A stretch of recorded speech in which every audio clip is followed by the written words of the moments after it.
삼성전자 주가가 예를 들면 지금 10,000원인데 그 가장 시장에서 보수적으로 본 애널리스트가 올해 BPS를 10,000원으로 보고 있다.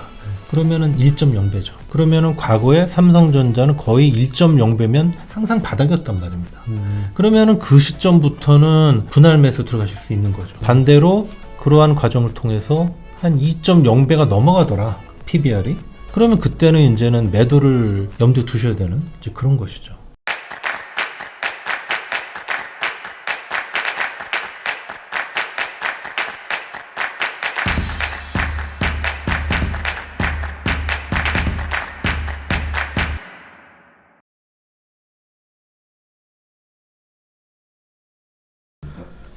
안녕하십니까. 저희 이제 이름을 바꿨습니다. 2배 진한 경제TV로 이제 2배 수익을 내주기 위한 채널로 바꾸었습니다. 그래서 2배 진한 경제TV 배진환입니다. 그리고 오늘은 경제 위기가 오면서 특히 반도체 기호를 앞당겼는데, 반도체 하면은 이분을 모르면 안 되는데, 왜냐하면 이 반도체에서는 최고의 애널리스트고 반도체가 지금 안 좋다는 걸 미리 또 예언을 하신 분이라 우리 전 국민이 거의 반도체 다 가지고 계실 것 같은데, 작년 저작년에 막 들어오신 분들이 너무 많이 물려 있는 것 같아요. 네, 반도체 주식에 대한 투자가 어려운 거는 주가가 항상 오르면 좋은데 이게 이제 올랐다 내렸다 하는 그런 그 폭이 굉장히 크고, 특히 당혹스럽게 생각하시는 게 뭐 실적이 좋게 나오고 반도체 가격이 오르고 뭐 이런 상황에서도 반도체 주가는 빠지고, 또 반대로 반도체 가격이 막 내려가고 실적도 굉장히 안 좋은데 또 주가는 오르고, 뭐 이렇게 지금 그 굉장히 혼란스러운 그런 이제 모습을 보이다 보니까 투자를 하시기가 사실은 좀 어려운 이제 그런 그 상황인 것이죠. 반도체가 항상 이렇게 사이클이 존재할 수밖에 없는 이유가 있는가요? 네, 그거는 뭐 반도체 산업의 특성이 이제 그렇게 만드는 건데, 첫 번째로는 반도체라는 산업은 기본적으로 이게 범용 제품이잖아요. 그렇죠. 그러니까 가격이 지난 20년간 평균 보면 매년 한 20%씩 빠집니다. 평균적으로 한 20%씩 빠져요. 최근에 와서는 이제 그 가격 하락폭이 좀 둔화되긴 했지만 평균적으로는 그렇다는 얘기예요. 그러면 반도체 회사들 입장에선 돈을 벌려고 그러면 가격 빠지는 것보다 원가를 더 빨리 떨어뜨려야 되잖아요. 그렇죠. 그런데 이제 원가를 떨어뜨리기 위해서 반도체 회사들이 할 수 있는 거는 한 웨이퍼에서 나오는 반도체의 개수를 늘리는 겁니다. 그러면은 반도체 칩당 원가는 떨어지잖아요. 그러다 그 얘기인 즉슨, 즉 미세 공정에 대한 투자를 계속해서 해야 되고, 그 다음에 생산 설비도 늘려서 생산량을 더 늘려야 칩당 원가가 떨어지죠. 그런 이유로도, 향후를 대비한다는 이유로서도 반도체 회사들은 그렇게 투자를 계속, 업황이 좋으면 돈이 많으면 투자할 수밖에 없는 거예요. 그게 이제 첫 번째 이유고, 두 번째는 이제 어떤 이유에서냐면, 만약에 제가 하이닉스인데 그런데 굉장히 지금처럼 업황이 나쁩니다. 그래서 이제 투자가들이 이런 요구를 해요. 이렇게 업황이 나쁜데 지금 니네들이 생산 공급을 이렇게 계속해서 많이 해도 되겠냐, 줄여라, 그래 업황이 좋아지지 않겠냐, 이제 그렇게 얘기를 해요. 그런데 하이닉스는 그렇게 할 수가 없죠. 왜냐하면 삼성전자랑 마이크론은 그대로 생산을 하고 계속 투자를 하는데 하이닉스 내가 생산이나 투자를 덜해서 그것 때문에 반도체 업황이 좋아지면 그럼 그 수혜를 누가 다 가져가죠? 경쟁사들이 가져가죠. 경쟁사들은 생산과 공급을 줄인 만큼 경쟁사들이 그 과실을 다 따가고 나는 이제 시장 점유율 빠지고, 이런 건 어떻게 보면 이제 경쟁사들을 돈 더 많이 벌게 해줘서 경쟁사들이 투자를 더 많이 하게 만드는 그런 거예요. 그러니까 이제 내 입장에서는 상대방이 그렇게 안 하는데 내가 먼저 그렇게 할 수가 없는 거잖아요. 네, 그래서 이제 그런 이유들 때문에 반도체 업황에서는 계속해서 그런 사이클이 존재할 수밖에 없는 겁니다. 그렇게 투자를 별로 안 한 걸로 알고 있는데 투자를 했나요? 그러니까 이제 코로나19 때문에 업황이나 안 좋고 이런 게 안 좋을 줄 알고 투자를 별로 안 했죠. 그러다 보니까 업황이 좋았던 거죠. 보통 업황이 좋아지면 늘리잖아요. 그래서 그래서 이제 20년하고 19년, 20년은 투자 규모가 적었는데요. 21년하고 올해는 투자 규모가 전년 대비 한 30%씩 늘었어요. 그렇구나. 그러니까 돈을 여팡해 줘서 돈을 많이 벌게 되면 그러면은 당연히 반도체 업체들은 미래를 생각해서 투자를 할 수밖에 없는 거예요. 그러니까 이제 다시 공급이 이제 또 그 수요 증가하는 것보다 더 많이 늘고, 그러면서 이제 업황이 나빠지는 거죠. 메모리 반도체 산업의 중요한 특징 5가지가 어떤 게 있는가요? 네, 그래서 이제 제가 방금 말씀드린 내용들 중에 이제 그런 것들이 좀 포함이 되어 있는데, 기본적으로 이제 메모리 반도체 산업은 사실은 성숙 산업이에요. 그러니까 옛날처럼 사실 이제 처음에 윈도우즈가 들어오고 옛날에 PC가 막 활성화됐을 때 그때는 뭐 연간 성장률이 D램이 100%. 그 다음에 스마트폰 시장이 열릴 때는 연간 성장률이 한 40, 50%. 지금 이제 서버가 수요가 좋다고는 하나 현재 최근 몇 년 동안은 수요 성장률이 뭐 20% 전후. 이런 식으로 수요 증가율이 떨어지고 있는 사실은 성숙산업이고요. 두 번째로는 아까도 말씀드렸지만 이게 범용 제품이다. 그러니까 한마디로 여러분들이 사용하고 계시는 PC를 열어서 반도체 D램을 꺼내 보면 거기에 뭐 삼성전자나 하이닉스게 들어가 있겠죠. 근데 그거 빼고 대만의 나냐나 미국의 마이크론이 생산한 D램을 꽂아도 PC는 잘 돌아간다 그 얘기입니다. 예. 그리고 세 번째로는 자본 집약적 산업이라는 건데 이게 바로 이제 캐펙스를 얘기를 하는 거예요. 그러니까 아시다시피 반도체 장비 굉장히 비싸잖아요. 비싸죠. 그래서 이제 EUV 장비 많이들 알고 계시는 그렇죠. ASML이 만드는 장비 같은 경우는 뭐 대당 내년에 나올 게 3천억이에요. 3천억, 대당. 예. 뭐 이런 것들을 투자를 해야 되고 그래서 그렇게 투자를 해서 생산량을 늘려서 그 다음에 또 원가 절감을 하고 이러한 성격을 갖고 있는 거죠. 이제 그런 산업의 특징은 뭐냐면은 원가 중에서 고정비 비중이 크다는 겁니다. 특히 감가상각비. 그러니까 최근에 반도체 매출 원가에서 감가상각비가 차지하는 비중이 한 절반 돼요. 그러면은 이제 어떻게 돼요? 그러니까 가격이 보통 다른 산업 같은 경우는 뭐 영업 적자 내고 그러면은 가동률 줄이고 그러지 않습니까? 그렇죠. 근데 반도체 회사들은 그럴 수가 없는 거예요. 왜냐하면 이미 선투입된 비용이 너무 많잖아요. 그러니까 생산 안 하고 가만히 있으면 그냥 계속해서 감가상각비가 나가는 거죠. 그래서 내 손에 현금이 들어오는 한 적자가 나도 계속 생산할 수밖에 없는 거예요. 그러니까 이제 생산을 줄일 수 없으니 한번 불황에 들어가면 이게 오래 가는 겁니다. 그래서 그런 특징이 또 있는 것이고 네 번째는 이제 전형적인 사이클 산업이라는 거고 그거는 이제 제가 좀 전에 설명을 드렸고요. 다섯 번째는 이제 뭐 배추 농사랑 비슷하다라고 이제 저는 생각을 하는데 이제 배추 농사랑 비슷한 산업이다 이렇게 말씀드리면 대부분들 좀 이해가 안 가시겠죠. 뭐 재밌는 얘기기도 한데 그러니까 어떤 얘기냐면 어머님들은 뭐 잘 아시겠지만은 어떤 해에 홍수나 뭐 가뭄 들어서 배추가 작황이 안 좋으면 그럼 배추 가격이 어마어마하게 오르잖아요. 그렇죠. 그거는 왜냐하면은 우리가 김치를 안 먹을 수는 없으니까. 그렇죠. 그러니까 가격이 이제 엄청 올라요. 그렇죠. 근데 그러다가 그렇게 해서 배추 가격이 막 오르면 이제 농부분들이 돈 많이 벌어야 많이 이제 또 더 많이 짓죠. 배추 농사를. 그럼 배추가 많이 만들어지면 근데 우리가 또 배추 많이 나온다고 해서 김치 더 먹지는 않잖아요. 그렇죠. 그러면 이제 배추 가격이 또 엄청 빠지죠. 네. 그거와 마찬가지로 실제로 근데 배추가 배추 가격이 반토막이 난다고 그래서 공급 과잉이 2배인 건 아니고 그리고 배추 가격이 두 배 오른다고 그래서 공급이 수요의 절반인 건 아니잖아요. 대략 한 5% 10%만 모자라도 가격은 2배 오르고 그만큼 남아도 가격은 반토막이 난다는 겁니다. 그게 바로 반도체의 전형적인 특성이에요. 반도체도 배추처럼 대체자가 없고 가격이 떨어지고 오른다 그래가지고 뭐 더 많이 먹거나 배추처럼 더 많이 사면 그럴 필요는 없으니까 그런 성격이 있는 거예요. 네, 일단 반도체가 작년부터 안 좋게 말씀하셨잖아요. 21년 4월 정도부터. 4월부터 안 좋게 안 좋게 말씀하신 이유가 뭐죠? 네, 그때만 해도 이제 반도체 가격이 계속 오를 때고, 그 다음에 반도체 업체들 실적이 시장 전망치를 계속 상회하고 이제 그럴 때였는데, 그랬는데 이제 그때 경기 선행 지표들이 그때 본격적으로 하락하기 시작을 했어요. 그래서 이제 제가 가져온 자료가 있어서요. 자료 한번 보면서 말씀드릴까요? 제가 이제 주로 보고 있는 경기 선행 지표들이 3가지가 있습니다. 근데 이제 그거를 좀 이따 이제 자세히 설명을 드리겠지만, 자, 여기 한번 보시면요. 제가 여기에 삼성전자 주가를 여기 맨 밑에 그려놨고요. 그 다음에 위에는 1기가빗 기준 ASP라고 그려놨는데, 이거는 이제 D램 가격입니다. 그 다음에 메모리 반도체 시장 규모, 이거는 반도체 업황을 얘기하는 거죠. 이것들은 뭐냐면, 삼성전자의 실적과 바로 직결되는 주당 가치 요인입니다.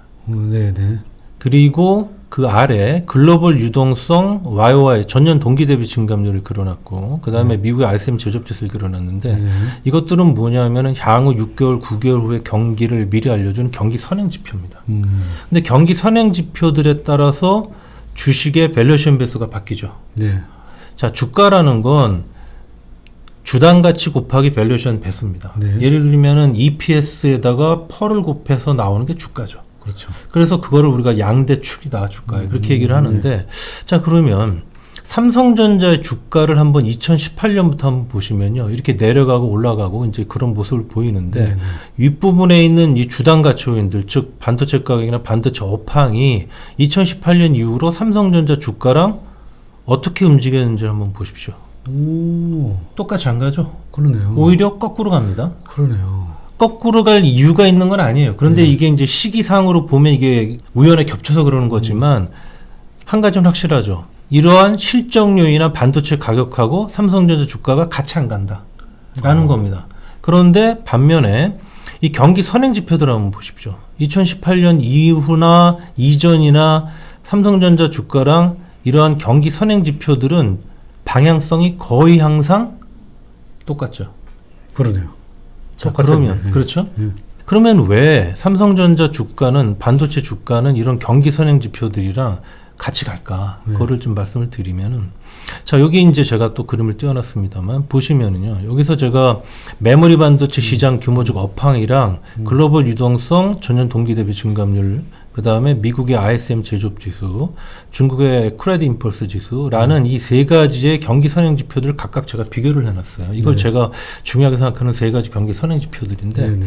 요 각각의 그림들 보시면은 메모리 반도체 업황과 이 경기 선행 지표들이 그림들이 거의 비슷하죠. 그렇네요. 그런데 여기서 주의하실 점은 메모리 반도체 시장 규모를 제가 왼쪽으로 6개월을 땡겨 놓은 겁니다. 그 얘기는 즉슨 이러한 경기 선행 지표들, 글로벌 유동성 YY 증감률, 미국 ISM 제조업 지수, 중국 크레딧 임펄스 지수 같은 경기 선행 지표들이 반도체 업황을 6개월 또는 9개월 선행하면서 미리 알려주고 있다는 거예요. 와, 그러네요. 그렇죠? 예. 그러니까 흔히들 이제 많은 애널리스트들이 주가가 업황을 선행한다 이런 얘기를 하시잖아요. 네. 근데 그거는 사실은 나중에 시간 지나고 나서 그림을 그려보니까 그렇게 나타난 현상이고 실제로 주가가 업황을 선행하는 건 주가가 아니고 경기 선행 지표예요. 왜냐하면 향후의 수요를 미리 알려주기 때문에 그런 거예요. 경기 선행 지표가. 네. 그러니까 주가는 경기 선행 지표가 나오면 앞으로 6개월, 9개월 후에 반도체 업황이 경기 선행 지표에 따라서 이렇게 움직일 게 뻔하니까 주가도 바로바로 그거를 반영을 하는 거죠. 그래서 반도체 주가를 맞추려면요, 경기 선행 지표를 맞추셔야 되는 거예요. 다음 분기에 삼성전자가 실적이 어떻게 나오고 다음 분기에 반도체 가격이 어떻게 될 것 같고 그걸 가지고 예측을 하시고 투자를 하시면 거의 거꾸로 가는 겁니다. 제가 아는 분들 중에서도 이 선행 지표만 보고 투자하시는 분 계시더라고. 근데 어쨌든 시장이 우리나라는 또 특히 반도체가 결국 또 시장이 30%를 차지하니까 네. 놓치면 안 되는 지표들. 그렇죠. 네. 네. 이 방금 이게 경기 선행 지표에 대해서 알려주셨는데 이 주식 투자를 위한 몇 가지 원칙이 있다고 하는데 어떤 것들이 있는가요? 그래서 이제 반도체 주식에 대한 투자를 하시려면요, 네. 첫 번째로는 단기 투자를 하시면 안 돼요. 단기는. 예, 왜냐하면은 반도체 업황의 사이클이 보통 2년 상승 또 2년 하락 그런 그 사이클을 보이거든요. 네네. 그러니까 반도체 주가가 그보다 더 빨리 움직이긴 하지만 반도체 주가도 대부분 한 번 오르면 한 2년 오르고 떨어지면 뭐 짧으면 1년에서 뭐 한 길면 2년 정도 하락을 하거든요. 그러니까 만약에 상승한다 그래서 이제 사셨다가 그 다음에 뭐 한 달 후에 파시면 그러면 실제로 큰 이익을 내실 수가 없는 거예요. 그리고 또 어느 정도 떨어졌다 해서 그때 사시면 그러면은 또 한참 더 떨어져야 되니까 손실을 보시게 되는 거죠. 그래서 첫 번째로 반도체 주가는 주식에 대한 투자를 하시려고 그러면 장기 투자를 하셔야 돼요. 최소한 1년 하셔야 돼요. 그리고 이제 두 번째는 제가 지금 방금 이제 경기 선행 지표에 대해서 말씀을 드렸지만은 경기 선행 지표를 보면서 일단은 이걸로 방향성을 예측을 하셔야 되는 겁니다. 그러니까 경기 선행 지표가 상승에 거의 막바지에 있다든지 아니면은 하락에 초입에 있으면 그러면 그때는 사시면 절대 안 되는 거죠. 그때 사시면 한 2년 고생하신다는 거죠. 자, 예를 들면은 다시 한번 제가 네. 그 그림 하나 또 보여드리면, 자, 여기 아까 제가 글로벌 유동성 YY 증감률 아까 제가 보여드렸던 거지만은, 자, 작년 3월에 글로벌 유동성 YY 증감률이 이렇게 빠졌죠. 그럼요. 이때부터 빠지기 시작을 했고, 이전에는 19년 초부터 글로벌 유동성 증감률이 올랐어요. 근데 기억하실지 모르겠지만 2019년은 반도체 역사적으로도 굉장히 안 좋은 해였어요. 그때 반도체 가격이 DRAM 가격이 49% 빠졌고요. 그 다음에 하이닉스가 연간 영업이익이 2조 7천억밖에 안 났어요. 하이닉스가 올해 뭐 상반기만 해도 분기에 4, 5조 원씩 이익 냈지 않습니까? 그러니까 사실 19년은 굉장히 안 좋았던 해예요.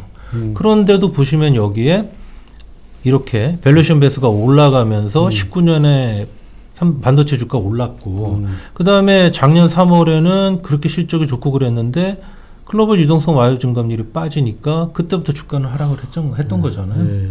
자, 그래서 이럴 때는 사시면 안 된다는 거예요. 뭐 이런 경기 선행 지표들의 상승의 끝물이나 아니면 하락을 했는데 이때 들어가시면 이게 한번 하락을 하면은 뭐 2년 뭐 길면 이런 식으로 하락을 하게 되기 때문에 그때 들어가시면은 굉장히 오랫동안 고생을 하시는 거예요. 그래서 경기 선행 지표가 지금 어떤 국면에 있는지를 확인을 하시고 매매를 결정을 하셔야 되는 겁니다. 팔 때도 마찬가지인 거죠. 팔 때도 이럴 때 파시면 안 되는 거잖아요. 경기 선행 지표 올라가기 시작할 때 뭐 파신다든지 또는 하락에 막판에 있는데 그때 파신다든지. 그러니까 먼저 경기 선행 지표의 그 상황을 보시고 먼저 주가의 앞으로 방향성을 예측을 하신 다음에 그 다음에는 이제 뭘 보셔야 되냐면은 밸류에이션 배수를 보셔야 되는 겁니다. 그게 뭔 얘기냐면은 많이들 아시는 그 밸류에이션 배수가 이제 퍼죠. 예, 그거는 그 주당 순이익을 가격으로 주가로 이제 나눈 지표인데 사실은 그거는 반도체 주가는 거의 그 실효성이 없어요. 예, 그거는 너무 제가 뭐 쌌잖아요. 그래서. 그건 뭐 적자 날 때도 있잖아요. 네. 뭐 업황이 나쁘면 그러면 그거는 아예 그 주당 순이익이 안 나오잖아요. 그리고 엄청난 편차가 있습니다. 좋을 때는 뭐 100배, 그렇죠. 맞아요. 나쁠 때는 뭐 아이, 뭐. 두세 배, 뭐 이러니까 그걸 가지고 어떤 그 기준을 가지고 주식의 매수나 매도를 결정할 수가 없어요. 퍼는. 그래서 IT 주식이 대부분 그런데 특히 반도체 주식에 대해서는 반드시 PBR을 사용을 하셔야 됩니다. 그래서 일부 해외 증권사에서는 리서치를 할 때 IT 주식에 대해서는 무조건 PB를 써라. 이제 그렇게 강연들이 있어요. 예, 그래서 PB를 사용을 하셔야 되는데, PBR. 자, 그럼 예를 들면 이런 겁니다. 자, 여기서 보시면은 이게 이제 삼성전자 그 PBR 배수인데요. 자, 여기 보시면은 과거에 삼성전자가 주가 하락할 때 그 PBR 배수가 바닥이 어느 정도 선에서 이제 그 형성이 됐었냐를 보면 네네. 삼성전자가 대부분 여기 여기 대부분 어디에요? 0.9 1.1배, 1.1배, 1배, 1.1배 뭐 이 정도잖아요. 그러네요. 1배. 네. 그리고 위로는 보시면은 대부분 지금 뭐 한 2배 좀 넘어가면 3 정도. 옛날엔 굉장히 높았지만 이게 내려오면서 최근에 와서는 대략 2.0에서 2.2배 뭐 이 정도 수준이잖아요. 그러네요. 애널리스트들의 보고서 같은 거를 이제 보신다거나 뭐 아니면은 이제 보고서나 애널리스트들의 컨센서스를 확인하실 수 있는 그런 그 사이트들도 있습니다. 최근에는. 네네네. 그래서 이제 BPS라는 걸 확인을 하셔야 되는 겁니다. 네네네. 그게 뭐냐면 주당 순자산 가치라고 해서 네. 그 BPS를 일단 시장에서 가장 보수적으로 보는 그런 애널리스트의 BPS를 선택을 하셔서 그거를 지금 주가에 한번 나눠 보시는 거예요. 그래서 삼성전자 주가가 예를 들면 지금 10,000원인데 그 가장 시장에서 보수적으로 본 애널리스트가 올해 BPS를 10,000원으로 보고 있다. 그러면은 1.0배죠. 그러면은 과거에 삼성전자는 거의 1.0배면 항상 바닥이었단 말입니다. 그러면은 그 시점부터는 분할 매수 들어가실 수 있는 거죠. 반대로 그러한 과정을 통해서 한 2.0배가 넘어가더라. PBR이. 그러면 그때는 이제는 매도를 염두에 두셔야 되는 이제 그런 것이죠.